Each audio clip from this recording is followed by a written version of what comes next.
बड़ी खबर आ रही है। ईरान में मोहम्मद मोखबर होंगे कार्यवाहक राष्ट्रपति।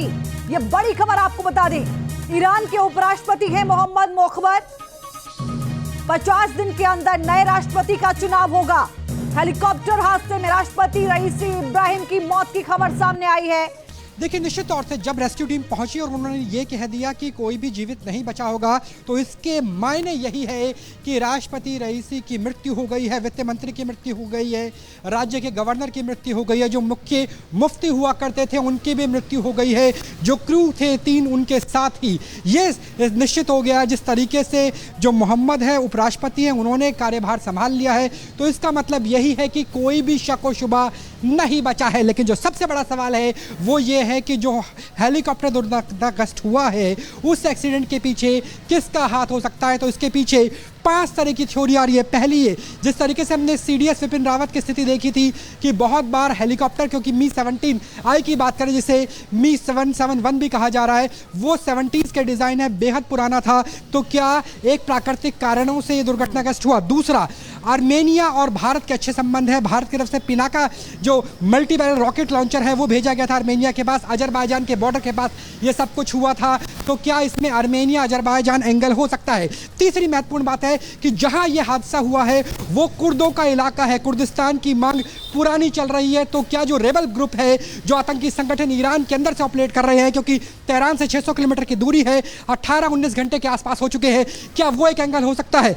चौथे एंगल की बात करें तो उसमें यूक्रेन आता है, क्योंकि यूक्रेन को TB2 ड्रोन से काफ़ी आहत हुए हैं, जो TB2 ड्रोन ईरान की तरफ से दिए गए थे। और पांचवा सबसे बड़ा कारण है वो मोसाद की तरफ भी इशारा देता है कि मोसाद ने क्या इसके पीछे कोई एक साजिश हो सकती है। आने वाले कुछ घंटे बेहद क्रूशल होंगे, क्योंकि ईरान के सोर्सेज बता रहे थे कि 10 दिन से लेकर 15 दिन के अंदर जब ईरान चाहेगा वो न्यूक्लियर टेस्ट कर सकता है। और उससे पहले अगर राष्ट्रपति की बात करें और उसके साथ वित्त मंत्री नहीं रहते हैं, हादसे में उनकी मौत हो जाती है, साजिशन हत्या हो जाती है, तो एक बड़ा संकेत है, बड़ा मैसेज है, ना सिर्फ मिडिल एशियन कंट्रीज के लिए बल्कि पूरे के पूरे ग्लोब के लिए, क्योंकि अगर नेवल ब्लॉकेड भी किया जाता है तो उसका असर से हिंदुस्तान भी अछूता नहीं रहने वाला। जी राहुल, आप अजरबैजान का जो एंगल बता रहे थे, खबर यह भी है कि जिस वक्त ये क्रैश हुआ है अजरबैजान प्रांत के गवर्नर भी इसी हेलीकॉप्टर में मौजूद थे जो क्रैश हुआ है।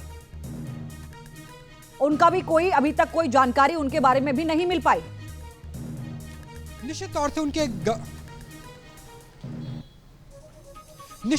उनके गवर्नर थे, क्योंकि दोनों देशों के बीच में एक डैम बनाया गया, उस डैम का उद्घाटन कल हुआ था। आज उन्हें आर्मेनिया जाना था। अगर राष्ट्रपति रईसी की बात करें तो उनका कार्यक्रम था आज आर्मेनिया जाने का, लेकिन आर्मेनिया वो नहीं पहुंच पाए। तो अजरबैजान और आर्मेनिया की जो वॉर चल रही है उसके पीछे एक बड़ा एंगल बताया जा रहा है, क्योंकि खास बात यह है कि भारत के अच्छे संबंध की बात करें वो आर्मेनिया के साथ है, लेकिन जो हथियार है इजरायली हथियार वो अजरबैजान को कई बार मिल चुके हैं। और इजराइल एक तरह से चेकमेट करने के लिए जो उत्तरी सीमा है, कुर्दिश इलाका है, वहां पर अजरबैजान की फोर्सेस का इस्तेमाल लगातार करता रहा है। जी इब्राहिम की मौत के बाद खबर यह भी है कि रईसी की जगह मोहम्मद मोखबर 50 दिन तक, जब तक नए राष्ट्रपति का चुनाव नहीं हो जाता है तब तक वो जो है इसकी जिम्मेदारी संभालेंगे। क्या कुछ आने वाले दिनों में ईरान के लिए हालात बन सकते हैं राहुल?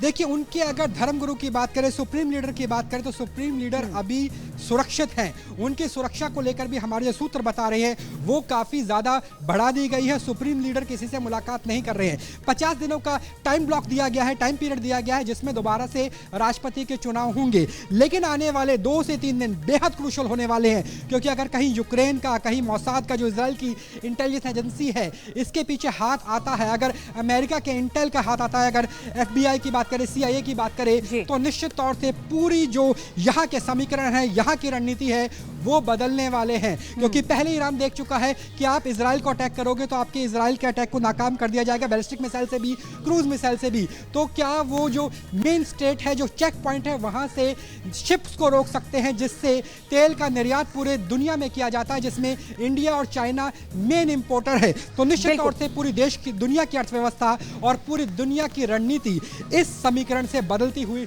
हो सकती है।